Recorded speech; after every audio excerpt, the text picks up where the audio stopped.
الحمدللہ وکفا وسلام علی عبادہ الذین اصطفى یا ربی لک الحمد کما ینبغی لجلال وجهک الکریم وعظیم سلطانک اللہم مغفرتک اوسع من ذنوبی ورحمتک ارجع عندی من عملی رب اشرح لی صدری ویسر لی امری واحلل عقدۃ من لسانی یفقهوا قولی واجعل لی وزیرا من اہلی اللهم ألهمنا رشدنا وأعذنا من شرور أنفسنا اللهم أرنا الحق حقا وارزقنا اتباعه وأرنا الباطل باطلا وارزقنا اجتنابه آمین ثم آمین۔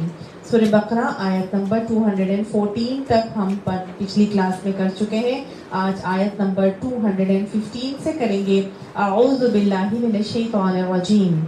یسألونک ماذا ينفقون قل ما انفقتم من خیر فللوالدین والاقربین والیتامى والمساکین وابن السبیل وما تفعلوا من خیر فإن اللہ به علیم۔ صدق اللہ العظیم۔ یسألونک ماذا ينفقون، وہ آپ سے سوال کرتے ہیں نبی صلی اللہ علیہ وسلم، ماذا ينفقون، کیا خرچ کریں۔ خرچ کرنے کے بارے میں آپ سے سوال کرتے ہیں کہ کیا خرچ کریں۔ ابھی آپ دیکھیے جو پیچھے ہمارا جو ٹاپک ختم ہوا تھا اس میں اللہ سبحانہ تعالیٰ نے لوگوں کو مائل اور قائل کیا تھا اور ان کو سمجھایا تھا کہ کیا کرو، جنت میں ایسے ہی نہیں داخل ہو جاؤ گے، جنت میں داخلے کے لیے تمہیں صبر سے کام کرنا پڑے گا۔ تو دو ضروری کام ہیں جنت میں داخلے کے لیے۔ پہلا کام کیا سکھایا؟ صبر کرنا، اور دوسرا یہاں پر سکھایا جا رہا ہے کہ مال خرچ کرنا۔ اللہ سبحانہ تعالیٰ قرآن پاک میں فرماتے ہیں کہ ان اللہ اشتری من المؤمنین انفسهم واموالهم بان لهم الجنہ، بے شک اللہ سبحانہ تعالیٰ نے مومنوں سے ان کی جان اور ان کے مال جنت کے بدلے خرید لیے ہیں۔ تو مومن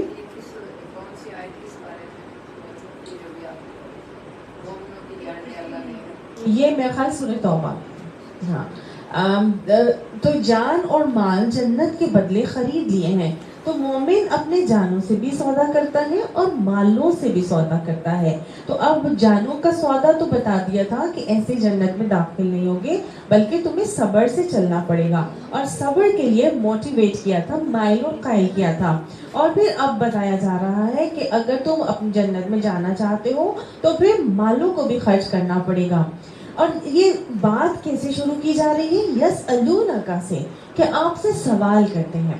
ہم دیکھیں گے کہ آگے جب ہم پڑھتے جائیں گے تو اس میں بہت سارے سوالات آئیں گے، تقریباً 6 سوال اوپر تلے کر کے، اور پھر اللہ سبحانہ تعالیٰ جواب دیں گے۔ اور یہی اسی طرح انداز ہوگا اللہ تعالیٰ کا کہ یسألونک عن المحیض، یسألونک ماذا ينفقون، ٹھیک ہے، اور یسألونک عن الاہلہ، اس طرح کی یسألونک سے کر کے سوال کر کے اللہ تعالیٰ بات شروع کریں گے۔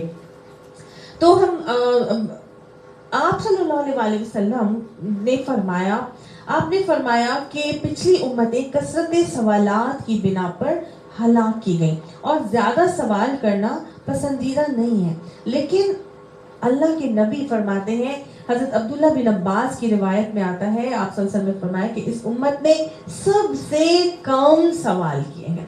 آپ صلی اللہ علیہ وسلم صحابہ کرام کو جو حکم دے دیتے تھے وہ منوان بلا چوچرا سمعنا و اطعنا کر کے قبول کر لیتے تھے۔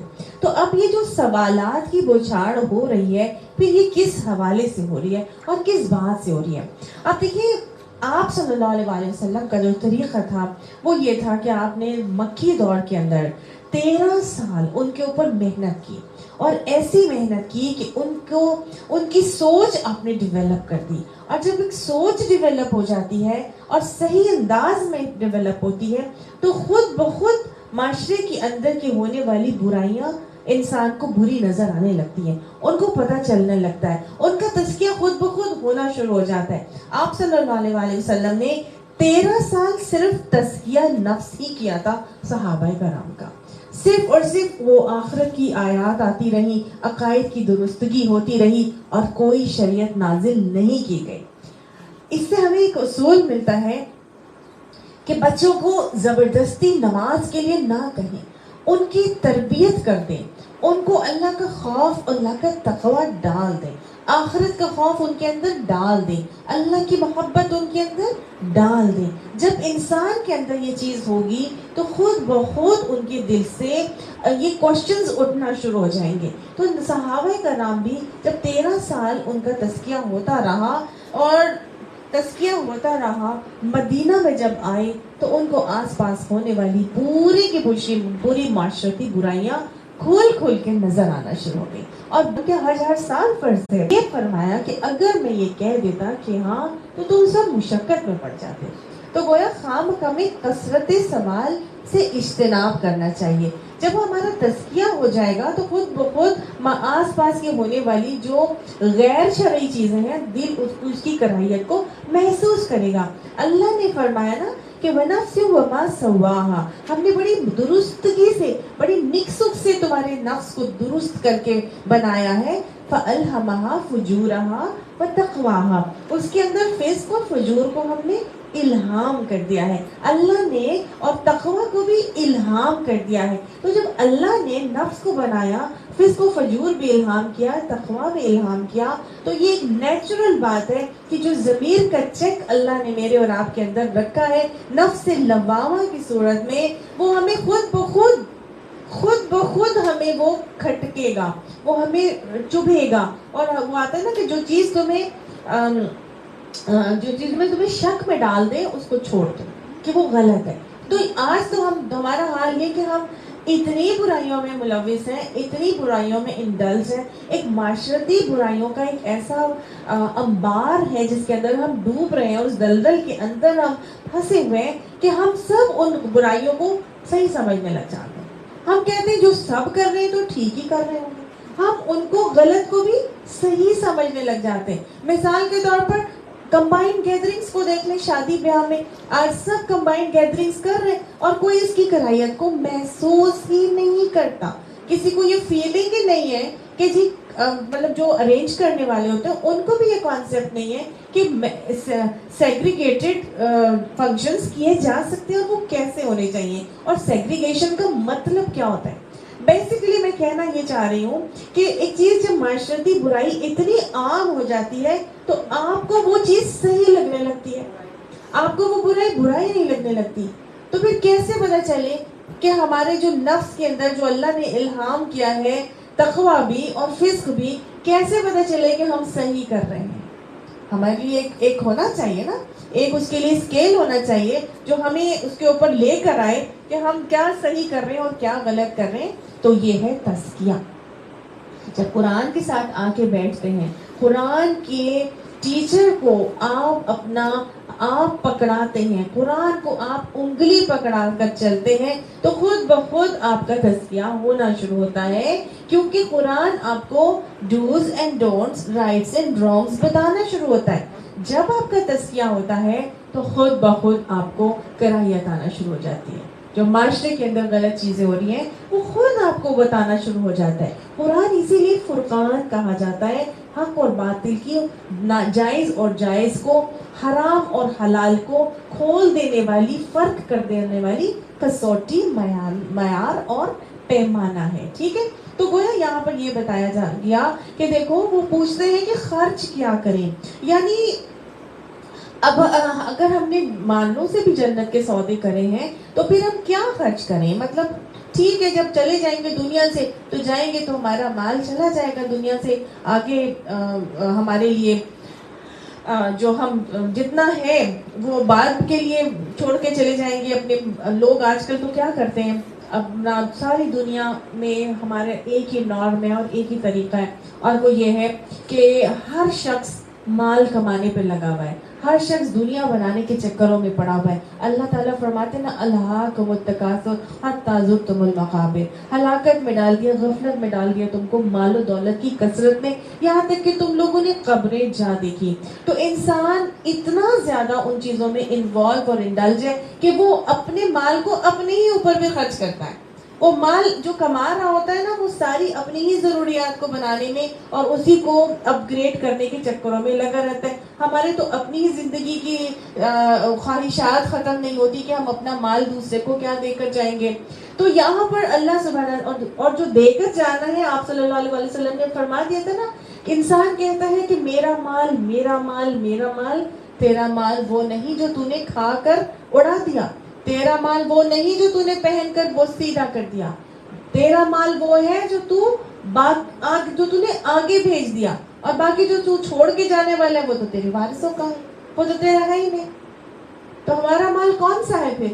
جو ہم پہنتے ہیں وہ ہمارا مال ہے، اس کا تو ہم نے حساب دینا ہے. ثم لتسألن یومئذ عن النعیم، اس کا تو میں نے اور آپ نے حساب دینا ہے، ہر نعمت کا حساب دینا ہے. جو پہن کر وہ سیدھا کر دیا، پرانا کر دیا، اس کا حساب دینا ہے. جو کھا کے اڑا دیا اس کا بھی حساب دینا ہے. اور جو باقی وہ آگے بھیجا، اصل تو وہ ہے. تو اللہ آپ سے فرمایا تھا نا، خرچ کرو اس سے پہلے کہ جان لبوں پر آ جائے اور تم کہنے لگو یہ فلاں کو دے دو، یہ فلاں کو دے دو. اے ابن آدم، یہ مال تو تیرا نہیں، تیرے وارثوں کا ہے. اب جو تم چھوڑ کے جانے والے ہو وارثوں کے لیے، وہ تو تمہارا تھا ہی نہیں، وہ تو ان کا تھا. تو پھر میرا کیا ہے؟ آپ صلی اللہ علیہ وسلم کے پاس آئے نا، ایک بکری آئی صدقے کی، اور آپ نے حضرت عائشہ کو دیا اور کہا کہ عائشہ اس بکری کو دیکھو کیا کرنا ہے. تو حضرت عائشہ نے بکری ساری کی ساری ڈسٹریبیوٹ کر دی، اور صرف کندھا جو ہوتا ہے نا، شانہ، آپ سے سب کو اس کا گوشت پسند تھا، آپ نے وہ سنبھال کے رکھ لیا. نبی صلی اللہ علیہ وسلم آئے، آ کے پوچھا یا عائشہ اس بکری کا کیا ہوا؟ تو انہوں نے کیا کہا تھا؟ انہوں نے کہا تھا یا رسول اللہ صلی اللہ علیہ وسلم، شانہ بچا کے رکھا ہے آپ کے لیے اور باقی سارا میں نے باندھ دیا ہے، وہ خرچ کر دیا ہے. آپ نے فرمایا یہ نہ کہو کہ شانہ بچا لیا، یہ کہو کہ اصل تو بکری بچ گئی ہے اور شانہ خرچ ہوا ہے. جو ہم نے دے دیا بچایا تو وہ تھا. تو اب یہاں پر جب صحابہ کرام نے پوچھا کیا خرچ کریں، ٹھیک ہے کیا خرچ کریں؟ فرائض جو ہم زکوٰۃ کی صورت میں دیتے ہیں وہ تو اللہ کا مال ہے جو ہم دیتے ہیں، وہ تو اللہ کا حق ہے نا جو ہم دیتے ہیں. تو پھر مال، کون سے مال سے جنت کے سودے کرنے؟ زکوٰۃ تو اللہ کا حق تھا، وہ تو ہم اللہ سے سودے نہیں کر رہے. اللہ سے سودے کون سے مال سے ہوں گے؟ ویری گڈ، وہ ہوں گے صدقے سے، جو مور دین فرض ہے، جو مور دین زکوٰۃ ہے. جو بھی اب ہم نے خرچ کرنا ہے وہ ہم نے اپنی ایمان کی سچائی کو ثابت کرنے کے لیے اب جو چیز خرچ کی جائے گی کہ میرا ایمان سچا ہے اور میں اپنے مال سے، اپنی جان سے، اپنے نعمتوں سے جنت کے سودے کرنا چاہتی ہوں، وہ اب میں نے خرچ کرنے ہیں جنت کو پانے کے لیے. تو یہاں اسی خرچ کی بات آ رہی ہے جو صدقہ ہے. ٹھیک، تو یہاں پوچھا خرچ کیا کریں، کون سے خرچ سے جنت کے سودے کریں؟ تو آپ صلی اللہ تعالیٰ نے جواب دیا، قل، اے نبی ان سے کہہ دیجئے، ما انفقتم من خیر، جو خرچ کرو گے تم خیر میں سے. خیر صرف مال نہیں ہوتا، خیر بھلائی کو کہا جاتا ہے. یعنی جو بھلائی بھی اللہ نے تمہیں دی ہے اس میں سے جو بھی چیز تم خرچ کرو گے، جو نعمت اللہ نے تمہیں عطا کی ہے، اللہ کے لیے جو تم خرچ کرو گے، اپنا وقت خرچ کرو گے، اپنی کوئی صلاحیت خرچ کرو گے، اپنی کوئی انٹیلیجنس خرچ کرو گے، اپنی کوئی اولاد خرچ کرو گے، اپنا کوئی مال خرچ کرو گے، اپنی کوئی تھکاوٹیں خرچ کرو گے، اپنی کوئی نیندیں خرچ کرو گے، جو بھلائیاں، جو چیزیں تمہارے لیے موجود ہیں، تو وہ اللہ نے کہا جو بھی تم خرچ کرو گے من خیر، خیر میں سے. اگر سپوز اس کو ہم مال بھی لے لیں، اس کو ہم خیر کو سمجھ لیں کہ مال اس سے مراد ہے کہ مالوں اور جانوں سے جنت کے سودے مومن کرتا ہے. اگر ہم اس کو مال بھی لے لیں تو یہاں پہ یہ بات سمجھ میں آتی ہے کہ مال کو اللہ تعالیٰ پھر خیر کہہ رہے ہیں. تو مال کوئی بری چیز نہیں ہے، مال بری چیز نہیں ہے، اللہ نے اس کو خیر کہا ہے. ٹھیک ہے نا؟ آپ صلی اللہ علیہ وسلم نے فرمایا تھا میری امت کا فتنہ مال ہے نا، لیکن اللہ یہاں پہ خیر کہہ رہے ہیں. گویا وہ مال جو ہمیں آخرت بنانے کے کام آ جائے، وہ مال تو پھر خیر ہی ہوا نا. اور وہ مال جو ہمیں دنیا میں انٹرنیشنل انوالو کر دے اور دنیا ہی بنانے کے چکروں میں اللہ کو کا شکار کر دے تو وہ مال پھر ہمارے لیے خیر نہ رہا بلکہ وہ شر بن گیا. تو اللہ ہمیں ایسا ہی مال عطا فرمائے جو ہمارے لیے خیر کا وسیلہ ہو اور ہمیں اللہ اس مال سے جنت کے سودے کرنے کی توفیق عطا فرمائے. اور اسی مال ہی سے تو ہم صدقہ جاریہ کے کام کر سکتے ہیں. اگر یہ مال نہ ہو تو بھلا ہم صدقہ جاریہ کے کام کبھی کر سکیں گے؟ نہیں کر سکیں گے نا. تو اب یہ مال کس کس چیز میں لگانا ہے اللہ نے یہاں پہ کیٹیگری بتا دی. ہمیں سکھا دیا کہ یہ جو مال ہے نا یہ تم کیسے لگاؤ گے, کہاں لگاؤ گے. دیکھ لینا, سب سے پہلا حقدار ہر بھلائی, ہر خیر کا اور ہر مال کا سب سے پہلا حقدار کون ہے؟ فَلِلْوَالِدَيْنِ, تمہارے والدین. آپ صلی اللہ علیہ وآلہ وسلم نے فرمایا تھا نا, ایک شخص آیا اور اس نے آ کے آپ صلی اللہ علیہ وسلم سے کمپلین کی, اس نے شکایت کی اور کہا یا رسول اللہ صلی اللہ علیہ وآلہ وسلم, میرا باپ جو ہے وہ مجھ سے مانگتا ہے, پیسہ مانگتا ہے اور بار بار جو ہے نا مجھے تنگ کرتا ہے. تو کچھ اسی طرح سے آ کے بتایا تھا, مفہوم بتا رہی ہوں آپ کو. تو آپ صلی اللہ علیہ وسلم نے اس کے باپ کو بلا لیا تھا اور اس کا باپ آیا اور روتا ہوا آ رہا اور بڑبڑاتا ہوا کچھ منہ سے, یہ لوگ فی البدیہہ اشعار تو کہتے تھے, اور وہ بولتا ہوا آ رہا ہے. تو یا نبی صلی اللہ علیہ وسلم نے باپ لیا. آپ صلی اللہ علیہ وسلم نے باپ کو سوال پوچھنے سے پہلے یہ کہا کہ مجھے یہ بتاؤ, سوال جو تم سے بعد میں پوچھا جائے گا, یہ بتاؤ ابھی تم بڑبڑا کیا رہے تھے؟ اس نے کہا یا رسول اللہ چھوڑیں, آپ رہنے دیں. تو اب آپ نے فرمایا نہیں, مجھے بتاؤ تم کیا کہہ رہے تھے, میں سننا چاہتا ہوں. اور واقعی اللہ کے نبی کو پتہ چل گیا تھا کہ وہ کیا کہہ رہا تھا. پھر اس شخص نے ڈیٹیل سے بتایا. اس نے کہا کہ جب یہ چھوٹا تھا تو میں انگلی پکڑ پکڑ کے اس کو کام کراتا تھا, چلاتا تھا, اپنے منہ کے نوالے اس کے منہ میں ڈالتا تھا. مجھے بہت مان تھا کہ یہ بڑا ہو کر میرا دایاں ہاتھ بنے گا, میرا سہارا بنے گا. لیکن اب جب یہ بڑا ہو گیا ہے اور میں بوڑھا ہو گیا ہوں, یہ جوان ہے اور میری کمر جھک گئی ہے اور میں اس سے کچھ مانگتا ہوں تو پھر یہ میرے سے اپنا مال بچا بچا کر رکھتا ہے. آپ صلی اللہ علیہ وسلم اس طرح اس نے پورے اشعار کہے, اور وہ اشعار آپ سنیں تو آپ روتے چلے جائیں کہ نبی صلی اللہ علیہ وسلم اس کی وہ ساری باتیں سن کے. میں تو ظاہر اس طرح ترجمانی نہیں کر سکتی جس طرح اس شخص نے وہ فی البدیہہ اشعار کہے تھے, اپنے دل کی کیفیت کی عکاسی کی تھی اس نے. تو آپ صلی اللہ علیہ وسلم نے اس کے بیٹے کو ہاتھ مارا اس کے سینے پر, کہا سن, تو اور تیرا مال دونوں تیرے باپ کا ہے.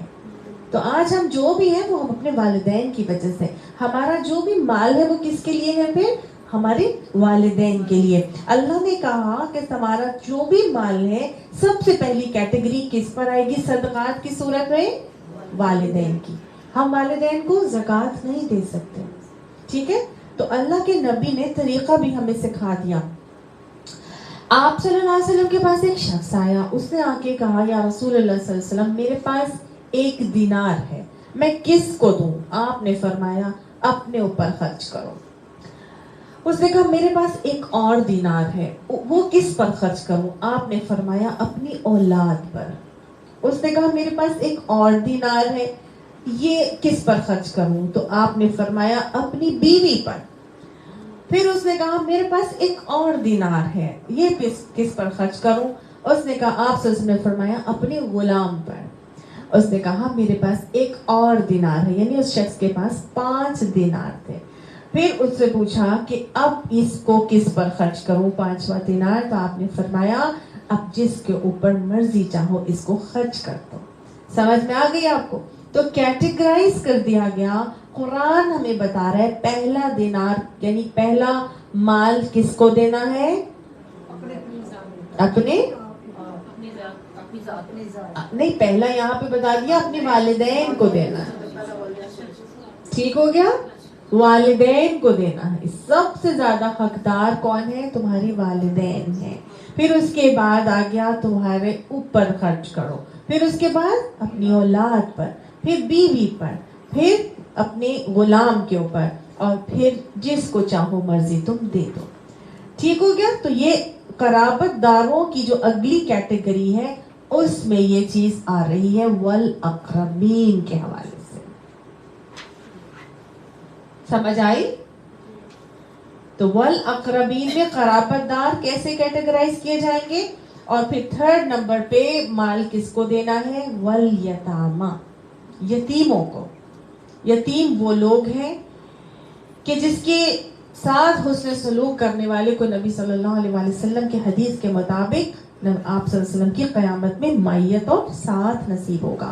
آپ صلی اللہ علیہ وسلم نے فرمایا جس گھر میں وہ یتیم ہو اور اس کے گھر ساتھ حسن سلوک کیا جاتا ہے، مسلمانوں میں وہ بہترین گھر ہے. اور وہ بدترین گھر ہے جہاں پہ کوئی یتیم پایا جائے اور اس کے ساتھ بد سلوکی کا معاملہ کیا جائے. یتیم کے ساتھ حسن سلوک کرنے کے حوالے سے، اس کے اوپر مال خرچ کرنے کے حوالے سے جو تھرڈ نمبر پہ اس کو رکھا گیا ہے، اس کی ایک بہت سمپل سی بات ہے. جب انسان اپنے والدین سے اتنی محبت کرتا ہے کہ اس کو اپنے والدین پہ مال لگاتے تکلیف نہیں ہوتی. دوسرے ہے کہ اپنی قرابت داروں میں اپنے پیاروں کے ساتھ جتنے بھی آپ کے آ رہے ہیں رشتے جو بالکل گھر کے اندر رہنے والے ہوتے ہیں، آپ کی بیوی ہے، آپ کے بچے ہیں، پھر بیوی ہے، پھر ملازم ہے، پھر اس کے بعد قرابت داروں میں وہ لوگ آتے ہیں جو فیملی کے باہر کے لوگ ہوتے ہیں. اور فیملی کے جو باہر کے لوگ ہوتے ہیں ان کے ساتھ تو ہمیں سمجھ میں آتا ہے کہ نبی صلی اللہ علیہ وسلم نے فرمایا کہ اس کے ساتھ دوہرا اجر ہے، ایک صلہ رحمی کا اور ایک اس کو مال دینے کا. اور اگر وہ آپ کا رشتہ دار غریب بھی ہے، حاجت مند اور ضرورت بھی ہے اور آپ اس کی ضرورت کو پورا کرتے ہیں تو پھر تیسرا اجر بھی ہے. سبحان اللہ. اگر آپ کا وہ رشتہ دار غریب بھی ہے، ضرورت مند بھی ہے اور رشتہ دار بھی ہے اور مسلمان بھی ہے اور ساتھ ساتھ اگر آپ کا پڑوسی اور ہمسایہ بھی ہے تو اجر کی جو ہے نا وہ لیولز بڑھتے چلے جاتے ہیں. پھر وہ ہمسائیگی کے ساتھ اس نے سلوک کا بھی اس میں اجر مل جاتا ہے، پھر وہ مسلمان ہونے کا بھی اس میں اجر مل جاتا ہے. صحیح؟ تو اس طرح سے آپ کے وہ لیولز اس کے قرابت داروں کے بڑھتے چلے جاتے ہیں. اب آپ کے اپنے ہم جو قرابت داروں کا آپ کو معلوم ہوتا ہے، آپ ان کی مدد بھی کر دیتے ہیں، تو کیا ہوتا ہے آپ کو پتا ہے چلو جی ملنا ملانا ہے ان سے، ہمیں ان کے گھریلو حالات پتہ ہیں، ان کو واقعی میں ضرورت ہے بچے کی شادی کے لیے، ان کے پاس اتنا مال نہیں، چلو میں اپنا مال ان کو دیتی ہوں کہ بچے کی شادی کر دیں. ٹھیک ہے، یا کوئی بھی ان کی ضرورت ہے، آپ نے ان کی ضرورت کو، پنکھا نہیں ہے ان کے گھر میں، اے سی نہیں ہے، آپ نے ان کو دے دیا، لگوا دیا، آپ نے فریج لے کے دے دیا ان کو، مختلف ایسی کوئی بھی ضرورت پوری کر دی. آپ کو پتا تھا نا آپ کی وہ ریلیٹیو تھے، لیکن جو دوسرے لوگ ہیں نا اس کو انسان کو مال دیتے ہوئے دل تنگ ہوتا ہے. آپ کبھی بھی اپنا مال تیسرے تھرڈ پرسن کو، جس کو آپ ان نون ہو، آپ نہ جانتے ہو، آپ اس کو اپنا مال نہیں دیتے، نہیں دیتے. آپ کا دل نہیں چاہے گا، آپ کہو گے یار میں کیوں دوں، بس ٹھیک ہے اس کو ہی کر دیا. لیکن اللہ نے انسان کے دل، یہ میں ان لوگوں کی بات کر رہی ہوں، الحمدللہ آپ سب یہاں پہ بہت فیاض الحمدللہ ہیں، آپ لوگ کھل کھل کر دیتے ہیں. لیکن کچھ لوگ جو مال کو بچا بچا کے سینسیٹ کر رکھتے ہیں، جو مال کو نکالنا نہیں چاہتے، ان لوگوں کا دل اتنا تنگ ہوتا ہے، اتنے بخیل ہو جاتے ہیں، اتنے حرص آتا ہے کہ حرص کے ساتھ بخل بھی آتا ہے، اور پھر وہ اس مال کو کسی دوسرے کو نہیں دے سکتے.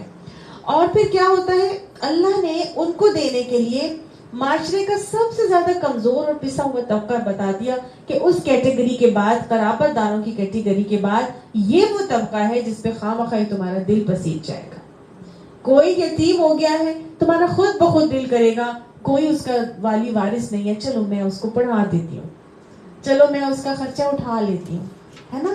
آپ کا معاشرے کا اس پسے ہوئے طبقے کے ساتھ خود بخود دل کرنے لگتا ہے. اس کے بعد جب آپ کا دل کرنے لگتا ہے، آپ کسی ان نون کو بھی خرچ کرنے کے لیے تیار ہو جاتے ہیں، تو دل میں تو یہی آیا کہ جی بسا ہوا طبقہ ہے، چلو اس کا کوئی والی وارث نہیں تو میں دے دیتی ہوں. اب ہاتھ کھلنا شروع ہوتا ہے. جب ہاتھ کھلنا شروع ہوتا ہے تو اللہ سبحانہ تعالیٰ نے کہا اب کیا کرنا، والمساکین، مسکینوں کو بھی دے دینا جو آتے ہیں اور ہاتھ پھیلاتے ہیں. مسکین وہ ہوتا ہے جو ہاتھ پھیلا کر مانگتا ہے، ٹھیک ہے نا، جیسے روڈ وغیرہ پہ بھی دیکھتے ہیں. ہاں جی، وہ مسکین نہیں، وہ فقیر ہوتے ہیں بیسیکلی. لیکن فقیر اور مسکین دونوں آلموسٹ ایک ہی سوشو اکنامک کنڈیشن کیٹیگری والے لوگ ہوتے ہیں. اور اس میں یہ ہوتا ہے کہ وہ مانگنے کے لیے آتے نہیں ہیں یوزلی، وہ آپ ان کے چہروں کو دیکھ کر ان کی اندرونی حالت کا اندازہ کر لیتے ہیں. سم ٹائمز آپ ایسے لوگوں کو دیکھتے ہیں جس پر روئے جائے. اب اس عورت کی اندرونی کیفیت ایسی تھی, اس کو وہ لینگویج نہیں آتی تھی جو ان کی لینگویج تھی. اب she couldn't speak in her language. اب اس کو جو خاتون گاڑی چلا رہی تھی ان کی لینگویج اس دوسری لینگویج دوسری ڈفرینٹ تھی, اس کو نہیں سمجھ میں آ رہی تھی یہ کیا بولنا چاہ رہی ہے. لیکن اس کی کیفیت ایسی تھی کہ اس ڈرائیو والی خاتون کا خود بخود دل کیا کہ میں اس کو گھر لے جاتی ہوں اور میں جا کے دیکھوں تو صحیح کہ آخر اس کے ساتھ ماجرا کیا ہے, پرابلم کیا ہے. اور پھر آہستہ آہستہ آہستہ ساری چیزوں کے بعد ایکسپلور کرنے کے بعد پتہ چلا کہ اس کی ایک چھوٹی سی بیٹی تھی, یعنی چھوٹی سی بھی نہیں تھوڑی بڑی سی بیٹی تھی. کام کرنے کی غرض سے وہ نکلی تھی اور وہ بچی گم گئی تھی, وہ بچی گم گئی تھی. اور مالی حالات کی تنگی کی وجہ سے یہ ماں بیٹیاں کام کرنے کے لیے نکلی تھی. تو یہ ان بعض لوگ ہوتے ہیں جو آپ کو انسان کو نظر آ جاتے ہیں, اس کی چہرے سے اندرونی حالت پتہ چل جاتی ہے. تو مسکین وہ کیٹیگری ہے. اللہ نے دیکھیں کتنی آسانی کر دی میرے اور آپ کے لیے. تم نہیں بھی کسی کو جانتے ہو لیکن تمہیں دوسرے سے مل کے خود بخود ہی سمجھ میں آ جائے گا دیٹ پرسن از نیڈی اور میں اپنا مال اس کو دے دوں. ٹھیک ہے, تو اللہ نے کہا چوتھے نمبر پہ کون ہے, مسکین. اور اس کے بعد اب ایسے بندے کو دے دو وابن السبیل جو اللہ کی راہ میں ہے, یعنی جو مسافر ہے. اس کا وابن السبیل کا مطلب ہوتا ہے راستے کا بیٹا. دیٹ مینس وہ مسافر ہے. مسافر ان نون ہوتا ہے, آپ نہیں جانتے کہ یہ کون ہے, کہاں سے آیا ہے, اس کی مالی حالات کیسے, لیکن وہ مسافر ہے, ضرورت مند ہے. اپنا مال آپ اس کو دے دیں اور اس سے اللہ کے جنت کے سودے کر لیں. تو اللہ نے یہاں 5 چیزیں بتائیں. دیکھیے دین ہمارا نا, میں آپ کو جو بتانا چاہ رہی ہوں بیسکلی کہ بہت گریجولی ہمیں اپر لیول پر لے کر جاتا ہے. ہمارا دین ڈنڈے پہ نہیں کوئی چیز امپلیمنٹ کرتا, انفورس کرتا. ہمارا دین گریجولی انسان کو اوپر لے کے جاتا ہے کہ پھر انسان کو پتہ بھی نہیں چلتا کہ وہ آرام سے پہنچتا چلا جا رہا ہے. حضور صلی اللہ علیہ وسلم نے فرمایا تھا کہ قرآن کی محفل میں بیٹھ کر جنت کا راستہ آسان لگنے لگتا ہے. سمجھ آ رہا ہے؟ تو کتنی آرام سے اللہ تعالیٰ نے انسان کو موٹیویٹ کر دیا. کیا کرے, وہ مال خرچ کرنا چاہتے ہیں, جنت کے سودے کرنا چاہتا ہے, تو سب سے پہلے کس کو دے گا, اپنے والدین کو. اس کے بعد کس کو دے گا, قرابت داروں کو, پھر یتیموں کو, پھر مسکینوں کو, اور پھر مسافروں کو دے گا. اور وما تفعلوا من خیر فإن اللہ بہ علیم. اور جو بھی تم بھلائی میں سے خرچ کرو گے, مال میں سے خرچ کرو گے, اوقات میں سے خرچ کرو گے, اپنی کوئی بھی تم تھکاوٹوں میں سے خرچ کرو گے, ان اللہ بہ علیم, اللہ اس کو جاننے والا. ہاں نا, جسے اندرونی چہرے سے آپ اندرونی حالت کا اندازہ کر لیتے. وہ مانگتا نہیں ہے, وہ عورت مانگ نہیں رہی تھی اس سے, وہ چل کے جا رہی تھی. اس نے خود ہی کہا اور وہ بٹھایا اور اس کو دیکھا کہ یہ تو سافٹ کارنر ہے اس کے اندر, تو وہ وہاں پہ رونا شروع ہو گئی. ٹھیک ہو گیا. اچھا مجھے جو والدین بھی فوت ہو جاتے ہیں ان کے لیے جو کوئی کپڑے وغیرہ یا کچھ دے سکتے ہیں ان کے رسالے سے؟ نہیں, والدین کے اصال ثواب کے لیے انشاءاللہ ہم بہت ڈیٹیل سے اصال ثواب کے ٹاپک کو پڑھیں گے. ابھی ہمارا یہ ٹاپک نہیں ہے. آپ کے سوال کا جواب میں انشاءاللہ قرآن کی کلاس کے بعد دے دوں گی. ٹھیک ہے. کتب علیکم القتال.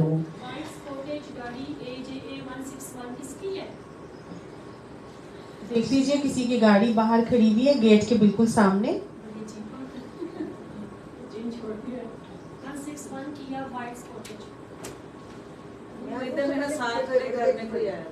اچھا چلیے شروع کر لیتے ہیں, اگر اب ہم میں سے کسی کے نہیں ہے تو.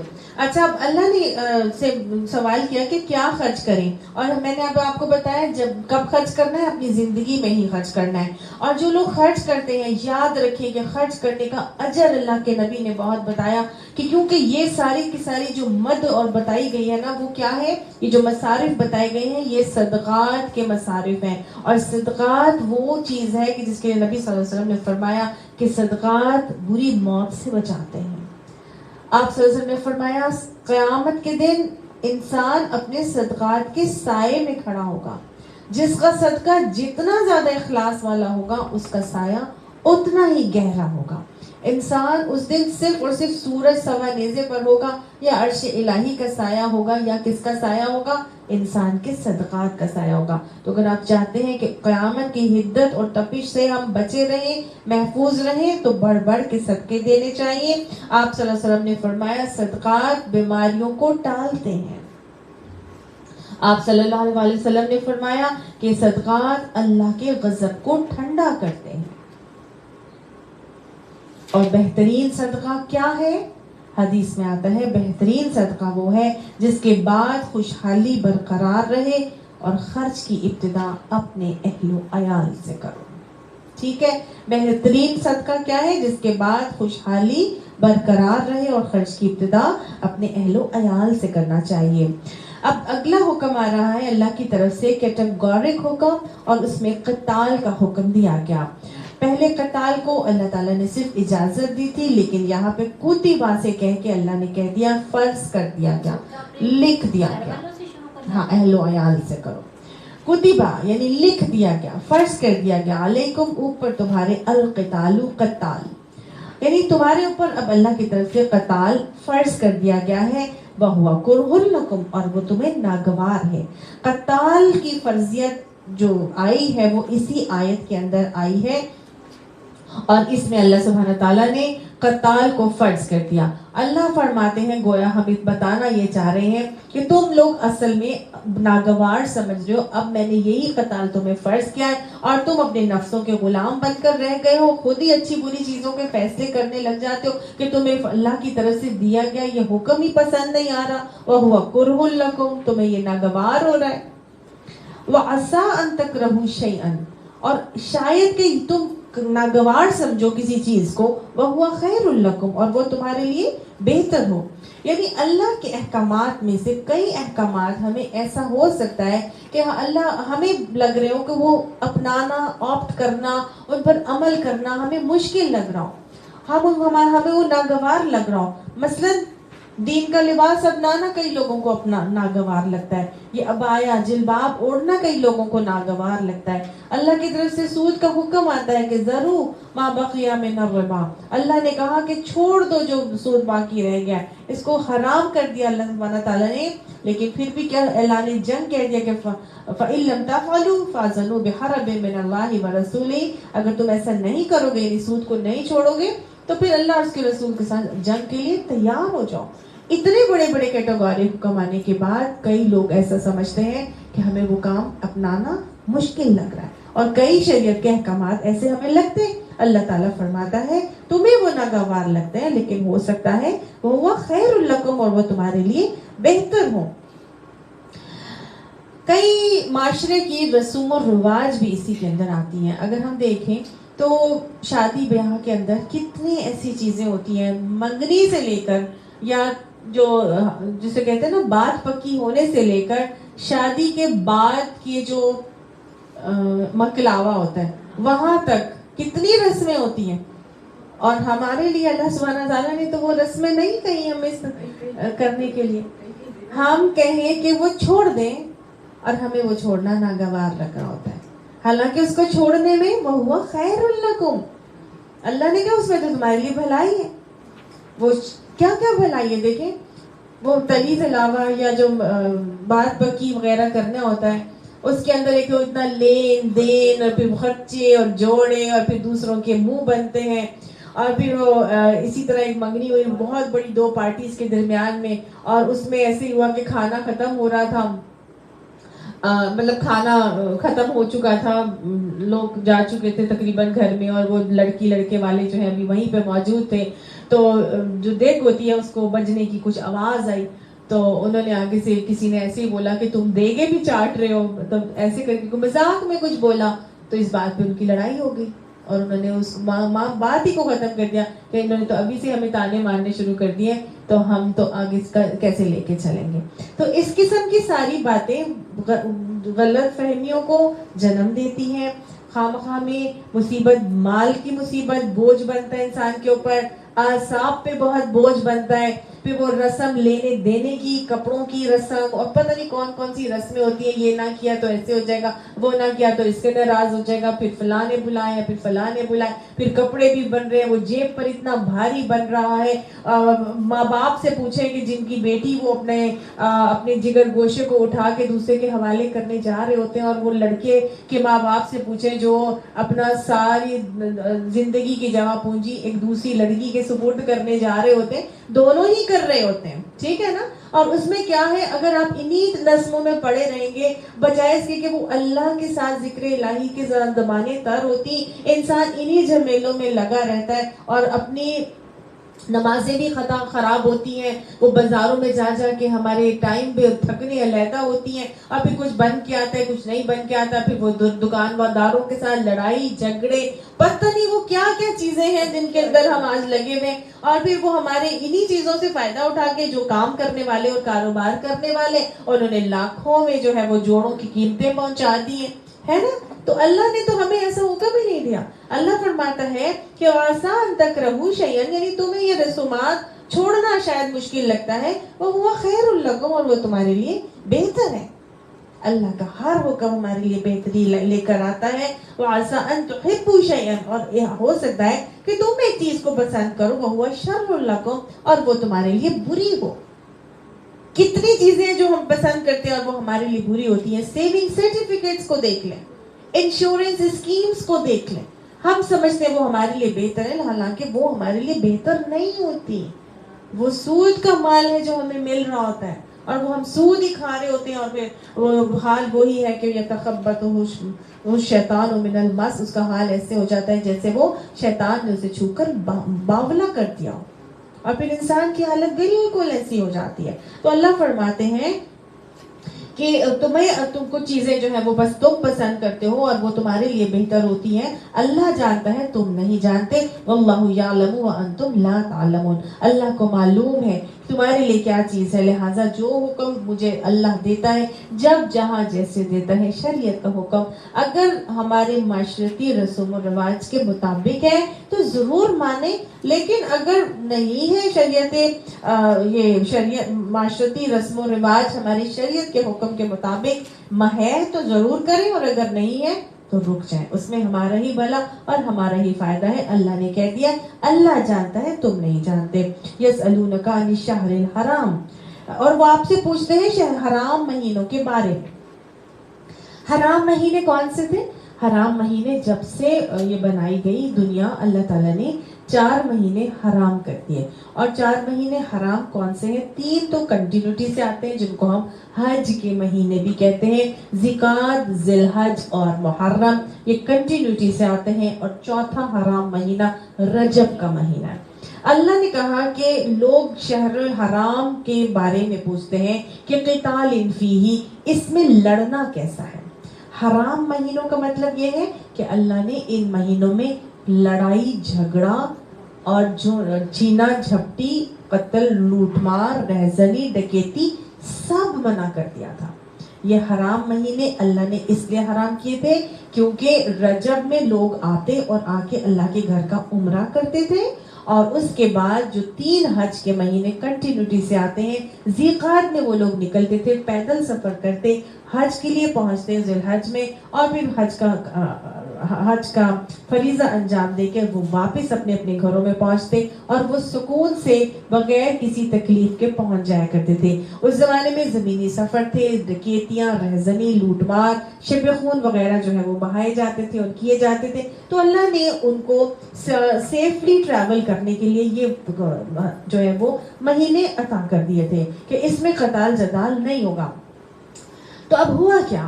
یہاں پہ سوال کیوں آیا کہ حرام مہینے میں قتال کے بارے میں کیا کہتے ہیں؟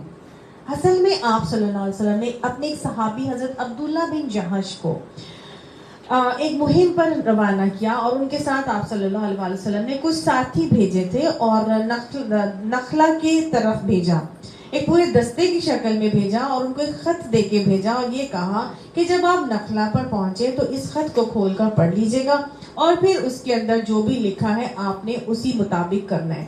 حضرت عبداللہ بن جہش نے ایسے ہی کیا. آپ صلی اللہ علیہ وسلم کے دیے گئے خط کو نخلا پہ جا کے جب انہوں نے کھولا، 8 آدمی ان کے ساتھ گئے تھے، تو اس میں ہدایت یہ لکھی ہوئی تھی کہ آپ جو ہے آپ یہاں پر قیام کریں اور دیکھیں، فلاں جگہ پر جا کے قریش کی نقل و حرکت کو پر نظر رکھیں اور مجھے آپ نے بتانا ہے کہ اس کا کیا معاملات تھے.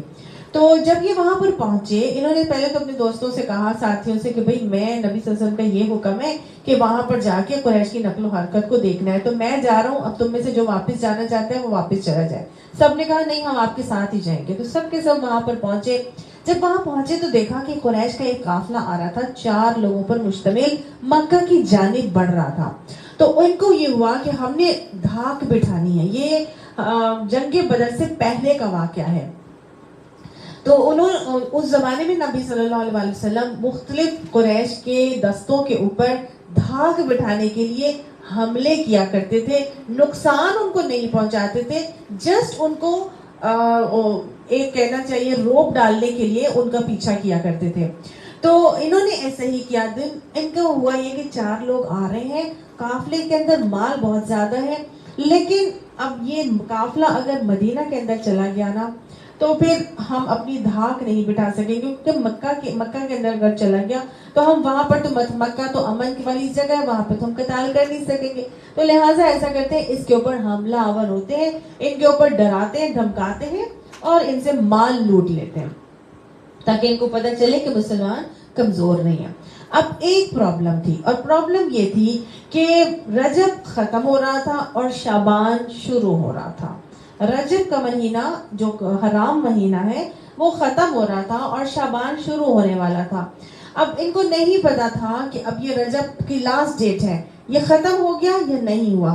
جیسے چاند بادل ہو نہیں نظر آتا تو آپ کو نہیں پتا چلا، ان کو بھی نہیں پتا چلا. ابھی وہ آخری ڈیٹ تھی، ابھی چاند نکلا نہیں تھا. تو لہٰذا انہوں نے یہ سوچا کہ اگر یہ قافلہ چلا گیا مکہ کے اندر تو وہاں تو ہم نہیں جا سکیں گے، لہٰذا ان کو یہیں پہ پکڑ لو. اب جب انہوں نے ان کے اوپر حملہ کیا تو ایک شخص ان کا قتل ہو گیا، 1-2 لوگ جو ہے وہ انہوں نے قیدی بنا لیے، مال لوٹ لیا، اور ایک شخص ان کا بھاگ کے چلا گیا. جب سب کو لے کے یہ نبی صلی اللہ علیہ وسلم کے پاس مدینہ پہنچے تو آپ صلی اللہ علیہ وسلم کی نے بھی بہت برا منایا، صحابہ کرام نے بہت برا منایا، اور انہوں نے کہا کہ یہ تو حرام مہینے کے اندر اب قتال جدال شروع کر گئے. یہ مسلمان ایسے کہ انہوں نے تو حرام مہینے کا بھی خیال نہیں رکھا. تو اب حضرت عبداللہ بن جہش بھی آپ صلی اللہ علیہ وسلم بڑے ناراض ہوئے. انہوں نے بات نہ کی ان سے. انہوں نے کہا کہ اس کا فدیہ دو، جو ان کو ایک قتل کر دیا، سارا مال بھی لوٹانا پڑے گا. تو بہت حضرت عبداللہ بن جہش نہ پریشان ہو گئے کہ یہ میرے سے کیا گناہ ہو گیا، میں نے تو نہیں چاہا تھا کہ اس طرح سے کچھ ہو، میں تو اسلام کی سپیریورٹی ہی چاہ رہا تھا، تو میں تو نہیں چاہتا تھا کہ اس طرح سے کوئی میں غلط کام کروں، تو یہ کیا ہو گیا. تو اللہ تعالیٰ نے پھر یہ آیات نازل کی اور اللہ نے فرمایا کہ قل ان سے کہہ دیجئے قتال فیہ کبیر، اس میں لڑنا بہت بڑی بات ہے، یعنی کہ چھوٹی بات نہیں ہے کہ اس میں کوئی حرام مہینے کا خیال نہ رکھے اور اس کے اندر لڑائی جھگڑا کرے، یہ بہت بری بات ہے. وَصَدٌّ عَن سَبِيلِ اللَّهِ، اور اللہ کی راہ سے روکنا، وَكُفْرٌ بِهِ، اور اللہ سے کفر کرنا، وَالْمَسْجِدِ الْحَرَامِ، اور مسجد حرام کا جو داخلہ ہے وہ بھی، اس سے بھی روکنا، یہ زیادہ بری بات ہے. وَإِخْرَاجُ أَهْلِهِ مِنْهُ، اور وہاں کے رہنے والوں کو وہاں سے نکال دینا، اکبر عند اللہ، وہ اس سے زیادہ بڑی چیز ہے. یعنی کہ قتال کرنا تو بری چیز ہے، لیکن جو مشرکین مکہ نے تم لوگوں کے ساتھ کیا ہے، کیا کیا کیا تھا ان مشرکین مکہ نے؟ اللہ کی راہ سے لوگوں کو روکا تھا، اللہ سے کفر کر رہے تھے، مسجد حرام کا راستہ لوگوں پر بند کر رہے تھے، اور حرم کے رہنے والوں کو وہاں سے نکال باہر کیا تھا کہ نبی صلی اللہ علیہ وسلم اپنے سارے صحابہ کرام کو لے کے مدینہ پہنچ چکے تھے. ایسے ہی ہے نا. تو اللہ نے کہا ان لوگوں نے تو یہ اتنے بڑے بڑے کام کیے ہیں، تمہارا یہ قتال ان کو اتنا برا لگ رہا ہے، یہ زیادہ چیزیں بڑی ہیں اللہ کی نظر میں. اور انہوں نے کہا ان کو مسجد حرام سے روکا تھا. حضرت سعد بن ابی وقاص جب گئے تھے، سعد بن معاذ عمرہ کرنے گئے، عمرہ کرنے جب گئے حضرت سعد بن معاذ، انہوں نے کہا میں عمرہ کرنے جاتا ہوں. تو وہاں کا ایک مشرک سردار ہے، وہ ان کا دوست تھا، غالب بن امیہ بن خلف، وہ ان کا دوست تھا. تو حضرت سعد بن معاذ کا، تو حضرت سعد بن معاذ نے ان کے امان میں عمرہ پرفارم کیا. جب عمرہ پرفارم کیا تو ابو جہل ملا، اور ابو جہل نے آگے سے حضرت سعد بن معاذ کو تھریٹ کیا، اور اس نے کہا کہ تم مطلب اگر تمہارے ساتھ یہ نہ ہوتا تو میں بھی دیکھتا کہ تم کیسے عمرہ کرتے یہاں پر اللہ کے گھر کا. تو آگے سے حضرت سعد بن معاذ بھی اپنے قبیلے کے سردار تھے، اور انہوں نے آگے سے کہا کہ اگر تم یہ بات کہہ رہے ہو تو میں بھی دیکھتا ہوں کہ تمہارے جو مدینہ سے قافلے گزرتے ہیں جب آگے یمن کی طرف جاتے ہیں، میں بھی دیکھتا ہوں کہ تمہارے قافلے وہاں سے کیسے گزریں گے. میں بھی تمہارے قافلوں کو گزرنے نہیں دوں گا، تمہاری شاہراہ جو ہے نا وہ بند کر دوں گا. تم مجھے یہاں لانے سے بند کر دو، میں وہ بند کر دوں گا. تو گویا وہ لوگ تو اللہ کے نبی کے ساتھیوں کو عمرے سے روک رہے تھے، اور ساتھ ہی انہوں نے وہاں سے نکال باہر بھی کیا تھا، رہنے والوں کو بھی اللہ کی راہ سے بھی روک رہے تھے اور انکار پر جمے ہوئے تھے. تو اللہ تعالیٰ نے فرمایا یہ اکبر عند اللہ، یہ اس سے زیادہ بڑی بات ہے. والفتنۃ اکبر من القتل، اور فتنہ قتل سے زیادہ بڑی چیز ہے. گویا اللہ نے یہ تمام 4 کام کرنے کو فتنہ قرار دیا. کون کون سی چیز فتنہ ہوتی ہے؟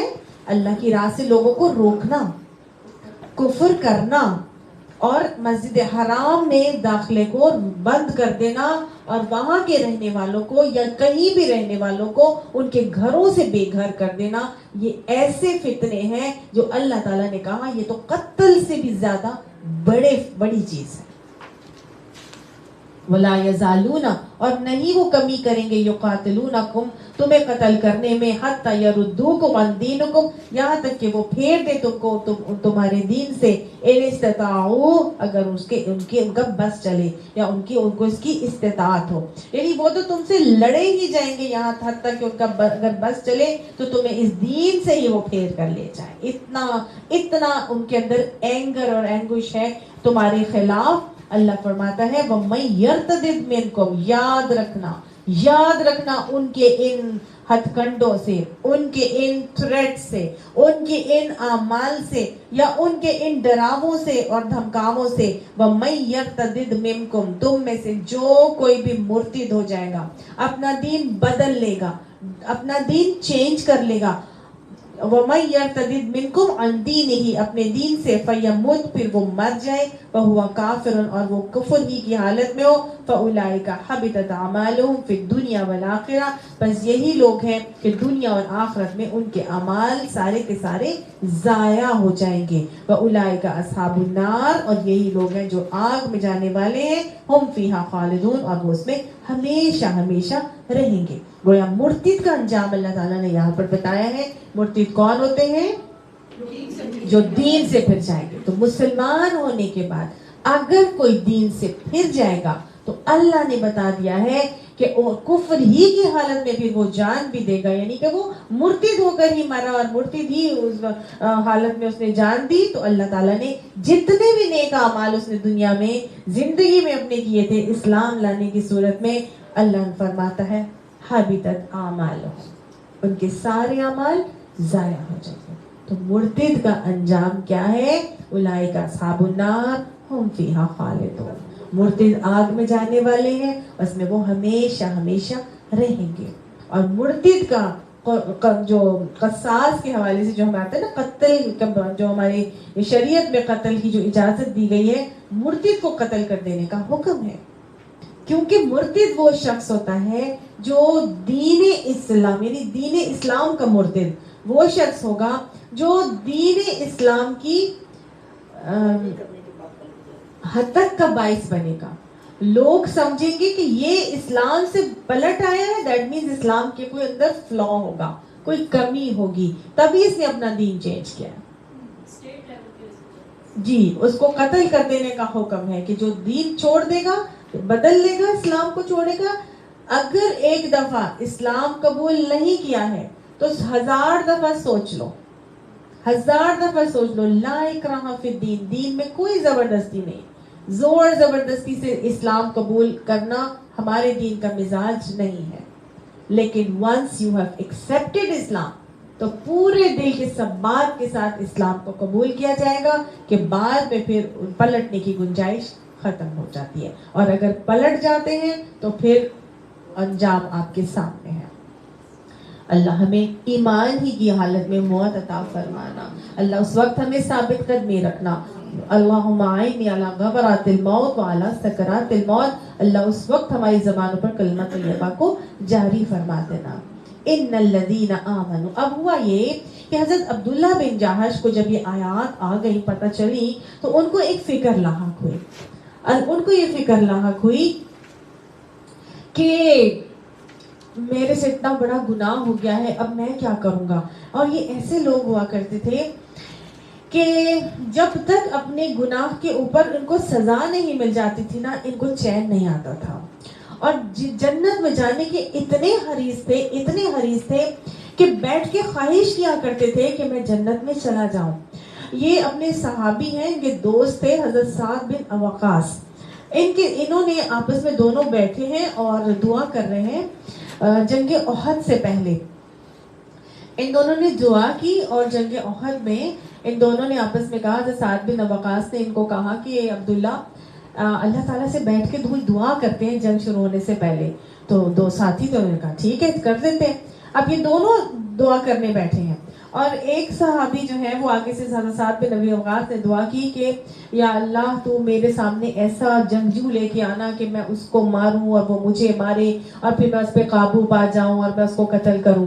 اور آمین ان دونوں نے کہا. اور پھر حضرت عبداللہ بن جہش نے یہ دعا کی کہ اے اللہ میرے سامنے بہت ہی بڑا جنگجو طاقتور لے کر آنا، اور میں اس کو ماروں اور وہ مجھے مارے، اور پھر وہ مجھ پر قابو پا جائے اور مجھے شہید کر دے. پھر وہ میرے ناک کاٹے، میری کان کاٹے، میرے جسم کا جو ہے وہ ہونٹ کاٹے، میرا مسئلہ کرے.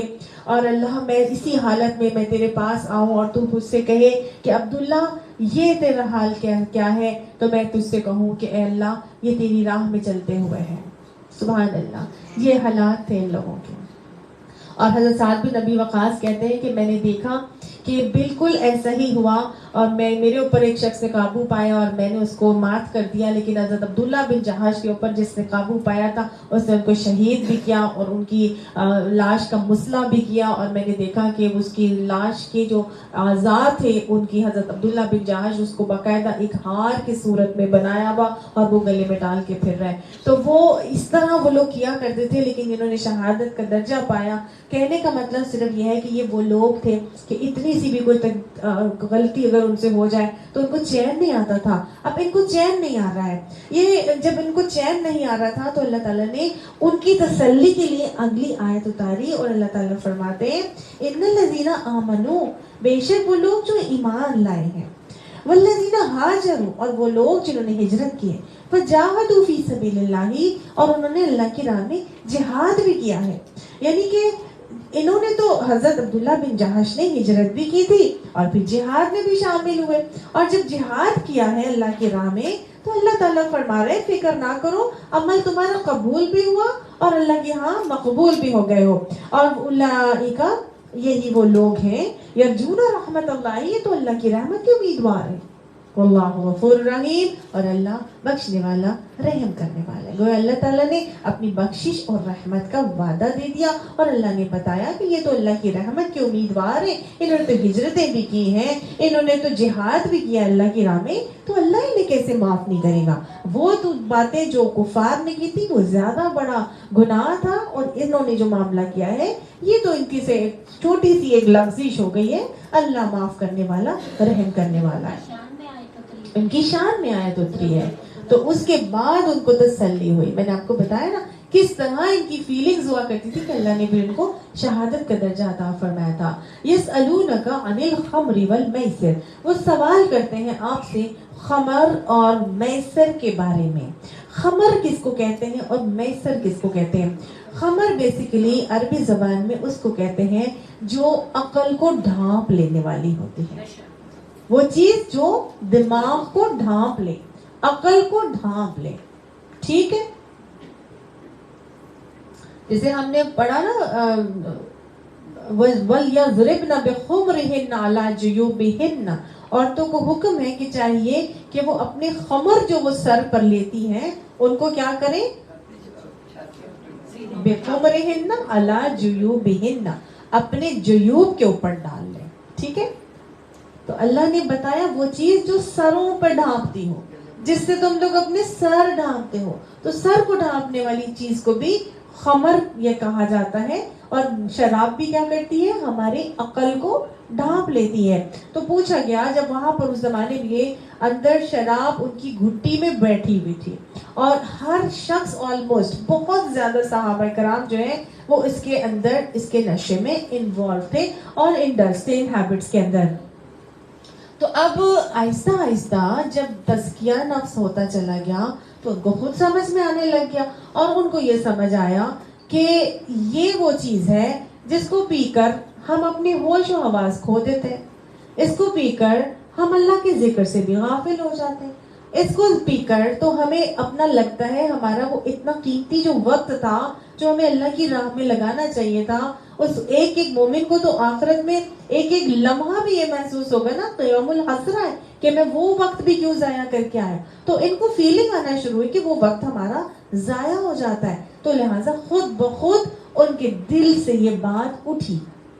انہوں نے یہ نہیں کہا تھا کہ اللہ نے ونس فار آل ان کو کہہ دیا ہوتا کہ بھئی تم بالکل چھوڑ دو شراب, نہیں, بلکہ ان کو کہا, اب ان کے دل میں یہ سوال اٹھ رہا ہے کہ یہ شراب جو ہے نا یہ شاید کچھ ٹھیک نہیں ہے, کیونکہ کچھ سلیم فطرت صحابہ کرام تھے وہ شراب نہیں پیتے تھے.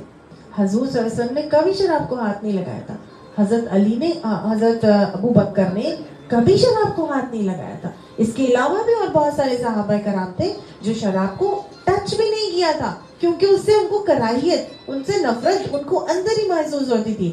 تو جب ایک شخص ہے جو کراہیت محسوس کر رہا ہے اور نبی صلی اللہ علیہ وسلم بھی وہ عمل نہیں کر رہے, حضرت ابوبکر بھی عمل نہیں کر رہے, دوسرے صحابہ کرام وہ عمل کر رہے ہیں, obviously ان کو یہ فیلنگ ہوگی نا یار کہ وہ غلط تو نہیں کر رہے, اگر یہ صحیح ہوتا تو نبی بھی کر رہے ہوتے, ہے نا. تو اب ان کے دل میں جب یہ بات آ رہی ہے بس یسألونک عن الخمر والمیسر, اور جوئے کے بارے میں بھی کہ جوا کیا ہوتا ہے, مال سے مال کمایا جاتا ہے, بڑھایا جاتا ہے, ٹھیک ہے. تو ہر ایسا کام جس سے مال سے مال بڑھتا ہے, جوا, پوکر, کوئی بھی اس قسم کی چیزیں جو ہم یوز کرتے ہیں جس میں مال لگایا جاتا ہے اور پھر مال بڑھ جاتا ہے بغیر محنت کے, تو وہ اس کے بارے میں کیا ہے معاملہ. تو قل, ان سے کہہ دیجئے, فیہما اثم کبیر, اللہ تعالیٰ نے ان کو کہا ان سے کہیے اس کے اندر بہت بڑا گناہ ہے. اثم کبیر, اللہ نے یہاں پہ کسی حلال چیز کے لیے اثم کبیر کا لفظ یوز کیا ہی نہیں. ہم کبھی کہہ سکتے ہیں حلال چیز کے لیے اس میں گناہ ہے؟ حلال چیز میں گناہ ہو سکتا ہے؟ کوئی چیز حرام ہی ہوگی نا تو اس میں گناہ ہوگا. اتنے بڑے الفاظ یہاں قرآن میں موجود ہیں, اسم کبیر ان کے, اور پھر بھی لوگ کہتے ہیں کہ شراب حرام نہیں ہے. قرآن میں کہاں لکھا ہے؟ ورڈنگ بتائیں کہ اللہ نے اس کو حرام کہا ہو. اسم کبیر کہہ دینا ہی بہت بڑی اللہ کی طرف سے, جس کو اللہ اسم کبیر کہہ رہا ہے, کہ سوچئے کتنا بڑا گناہ ہوگا. تو اللہ نے فرمایا ان سے کہہ دیجئے کیا ہے اس میں بہت بڑا گناہ ہے. فمنافع للناس, اور لوگوں کے لیے اس میں منافع بھی ہے, نفع بھی ہے, فائدہ بھی ہے. حرام چیز کے اندر جس کو اللہ گناہ کہہ رہا ہے اس میں فائدہ بھی ہے. اللہ ہی کہہ رہا ہے فائدہ ہے. فائدہ کیسے ہوتا تھا؟ اصل میں اس زمانے میں ہوتا یہ تھا کہ عکاظ, ذوالمجاز وغیرہ کے جو ان کے میلے لگتے تھے اس میں یہ لوگ جایا کرتے تھے, اور وہاں جاتے مشرکین مکہ کے سردار, اور وہاں جا کے خوب شراب پیتے, جوا کھیلتے, اور اس جوئے میں جیتی ہوئی رقم سے وہ کہتے تھے کہ یہ رقم ہم غریب لوگوں کے اوپر خرچ کریں گے. جو بھی ہم رقم جیتیں گے جوئے سے وہ ہم کہاں خرچ کریں گے؟ غریب لوگوں کے اوپر. تو وہ کہتے تھے اس سے تو غریب لوگوں کا فائدہ ہوتا ہے, اس میں تو منافع ہی منافع ہے, فائدہ تو لوگوں کو ہی مل رہا ہے, جو ہم اپنے وہ مال ہم اپنے لیے تو نہیں استعمال کر رہے, وہ تو ہم غریبوں کو دے رہے. آج اسی سے ملتا جلتا جملہ ہم بھی استعمال کرتے ہیں. وہ جو اللہ نے ہمیں کہہ دیا کہ یہ نہیں کرنا, اور وہ جو ابھی ہم نے پڑھا معاشرتی رسم و رواج کو ختم کرنے کے لیے وہ جو اتنے مہنگے مہنگے جوڑے اور ڈیزائنرز کے جو آج ریٹ ریس لگی ہوئی ہے, اور اس میں ہم کہتے ہیں کوئی بات نہیں یار، اس سے اڈے والوں کا کام چلتا ہے، کوئی بات نہیں، کچھ نہیں ہوتا، اور اس بچی نے اپنا وہ لانچ کیا ہے، اس کا کچھ بن جائے گا، اس کا کچھ ہو جائے گا، اس کو ہے نا. ہم کسی کے رزق کے ٹھیکے دار نہیں ہیں. ہم نے اپنی انہی لمٹس میں چلنا ہے جو ہماری نیڈز ہیں. وانٹس پہ نہیں جانا ہم نے. جب ہم وانٹس پہ جائیں گے تو ہم لمٹ سے کراس کرتے چلے جائیں گے، پھر ہم الحاقم التکاثر کا شکار ہو جائیں گے. میوزیکل کانسرٹ کر کے چیریٹی کا کام کرنا، اللہ نے جو کہہ دیا نہیں، اس میں کیا ہے؟ ہم کہتے ہیں یار سنگرز کو اسی طرح چلو کچھ نہ کچھ پیسے بچ جائیں گے. سنگرز کی بھی تو کمائی ہے، ان نے بھی تو اپنی زندگی گزارنی ہے. غلط کام کرنا اور اس کی جسٹیفیکیشن دینا، یہ کس کا طریقہ ہے؟ مشرکین مکہ کا طریقہ. وہ کہتے تھے وَمَنَافِعُ لِلنَّاسِ. یاد رکھیے گا، کسی حرام چیز کے اندر کوئی نفع نہیں ہے اور نہ ہی ہو سکتا ہے. آج ڈاکٹرز بھی یہی کہتے ہیں، اور وہ کہتے ہیں کوئی بات نہیں، وہ جو ہارٹ کے پیشنٹس ہوتے ہیں نا، وہ اگر وہ 1 چمچ برانڈی روزانہ پی لیں گے نا تو ہارٹ اٹیک سے بچ جائیں گے. وہ نمونیا کے پیشنٹ ہے نا، وہ کھانسی کے پرابلمز ہے نا، تو بچے کو تھوڑا سا برانڈی ملا دیا کرو تو وہ ٹھیک رہے گا، اس کا نمونیا نہیں ہوگا. تو اس قسم کی چیزیں یاد رکھیے گا. دوبارہ کہہ رہی ہوں، کسی حرام چیز میں ہمارے لیے کوئی نفع یا منافع نہیں ہے، کوئی فائدہ نہیں ہے. یہ سب شیطان کی چالیں ہیں، ہمیں حرام نوالا کھلا کر ہمارے اندر بے حیائی اور فحاشی لے کر آنا چاہتا ہے. اللہ تعالیٰ نے یہ پہلا حکم نازل کیا تھا ان لوگوں کے دلوں اندر گھٹی میں بسی ہوئی تھی شراب کی عادت، اس عادت کو نکالنے کے لیے اللہ تعالیٰ نے پہلے ہی دفعہ میں ان کو یہ نہیں کہہ دیا تھا کہ اس کو چھوڑ دو. اللہ نے ان کے دل میں تھوڑی سی کراہیت ڈالی اور یہ بتایا کہ دیکھو اس میں بہت گناہ ہے اور بہت بڑا گناہ ہے، لیکن فائدہ بھی ہے. وَإِثْمُهُمَا أَكْبَرُ مِن نَفْعِهِمَا. اور اس کا جو گناہ ہے وہ اس کے فائدے سے زیادہ بڑا ہے. کہ تم سمجھتے ہو یہ فائدہ مل رہا ہے، تمہیں اس کا گناہ جو ہے وہ زیادہ مل رہا ہے. تو اللہ نے یہ چیز کہہ کر گویا ان کے دلوں میں ایک کراہیت سی ڈال دی، ایک بات ان کے دلوں میں ڈال دی کہ شاید گناہ، یعنی جو ہم شراب پی رہے ہیں اس سے ہم تھوڑا سا گناہ کر رہے ہیں، اس سے ہم گناہ کر رہے ہیں. تو وہ کیا کرنا، انہوں نے وہ اپنے ایک کراہیت ان کے جب دل میں آئی تو انہوں نے اپنے اس کو لمٹ کر لیا. سارا دن نہیں کرتے تھے، اور وہ کیا کرتے تھے پھر اس ٹائم کرتے تھے جب انہوں نے اپنا شغل لگانا ہوتا تھا. ان کے دل جب 4 دوست محفل میں بیٹھے ہیں، شغل لگانی ہے تو چلو جی شراب پیتے ہیں، تو ایسے کرتے تھے. اور پھر اس میں ایک دفعہ ایسے ہو گیا کہ حضرت نماز کا ٹائم آیا، شراب پی ہوئی تھی. کہا جاتا ہے کہ حضرت علی نماز کی امامت کرا رہے تھے، ان کی زبان سے کچھ الفاظ الٹ پلٹ ہو گئے. تو اللہ تعالیٰ کی طرف سے پھر یہ آیت دوسری نازل ہوئی کہ وَلَا تَقْرَبُوا الصَّلَاةَ وَأَنْتُمْ سُكَارَىٰ، کہ تم نشے کی حالت میں نماز کے قریب نہ جاؤ. سیکنڈ ٹائم پہ پھر اللہ نے یہ کہا کہ جب تمہیں نشہ ہوتا ہے نا پھر نماز نہیں پڑھا کرو. اب نماز ہے تو سارا دن میں پڑھنی تھی 5 وقت کی. اب انہوں نے کیا کرنا شروع کر دیا، اپنے آپ کو گریجولی صرف اور صرف رات کے ٹائم جب وہ نمازیں پڑھ کے ختم ہو جاتے تھے، سونے سے پہلے شراب پیتے اور پھر سوتے. تو سارے دن کی وہ جو گھنٹے تھے وہ سب اس خود بخود ختم ہو گئے. آہستہ آہستہ گریجولی اللہ نے ان کی یہ عادت ختم کی. اور پھر کیٹیگورک حکم آیا کہ انما الخمر والمیسر والانصاب والازلام رجس من عمل الشیطان فاجتنبوہ، کہ بے شک شراب، جوئے، انصاب، ازلام گندے شیطانی کام ہیں، ان سے اجتناب کرو، دور رہو. اور پھر ہم نے دیکھا کہ وہ وقت، جس وقت یہ لوگ شراب پی رہے تھے اور یہ اعلان کرنے والے نے، ایک بچے نے آ کے اعلان کیا، تو حضرت انس بتاتے ہیں کہ میں اپنے گھر میں اپنے مالک مطلب سب کو شراب سرو کر رہا تھا، اور ایک بن پکارنے والے نے جب یہ آیت پڑھی تو اسی وقت ہم سب نے ہاتھوں میں جو جام تھے وہ وہیں پہ گرا دیے، مٹکے توڑ کے بہا دیے گئے، جو بوتلیں تھیں وہ توڑ دی گئی. سب شراب مکہ مدینہ کی گلیوں کے اندر بہنا شروع ہو گئی. اللہ کا یہ طریقہ